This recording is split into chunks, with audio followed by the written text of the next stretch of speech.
بھمبر آزاد کشمیر سے خبر شامل کرتے ہیں ہمارے سی1 نیوز کے بیورو چیف محمد اقبال راجہ سے۔ سابق وزیر اعظم آزاد کشمیر اور صدر تحریک انصاف آزاد کشمیر سردار عبدالقیوم نیازی کا دورہ بھمبر برنالہ ضلع بھمبر کی تنظیم نو کے بعد صدر تحریک انصاف کا پہلا دورہ ہے۔ ضلع صدر تحریک انصاف چودھری محمد آصف عمر شہزاد جلال، مرکزی ڈپٹی سیکرٹری جنرل تحصیل صدر راجہ عدنان سماہنی سے میجر طارق اور برنالہ سے عبدالمالک اوان اور ضلع بھمبر کے دیگر عہدیداروں کی قیادت میں سینکڑوں کارکنوں نے صدر تحریک انصاف سردار عبدالقیوم نیازی اور ان کے ہمراہ آنے والے عہدیداران کا پرتپاک استقبال کیا۔ پھول نچھاور کیے گئے۔ میرپور چوک میں بھی کارکنوں نے پرتپاک استقبال کیا، پھول نچھاور کیے، ہار ڈالے گئے، گھوڑوں نے ڈانس کا مظاہرہ کیا۔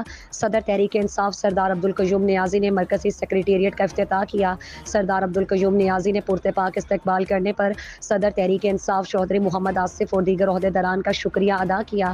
صدر چودھری محمد آصف کی جانب سے صدر تحریک انصاف سردار عبدالقیوم نیازی کے اعزاز میں ریسٹ ہاؤس بھمبر میں ظہرانہ دیا گیا۔ ظہرانے میں سینکڑوں کارکنوں نے شرکت کی۔ تحریک انصاف کی تنظیم نو کے بعد کارکنوں کا بڑا شور تھا، جس کا کریڈٹ ضلعی صدر کو جاتا ہے۔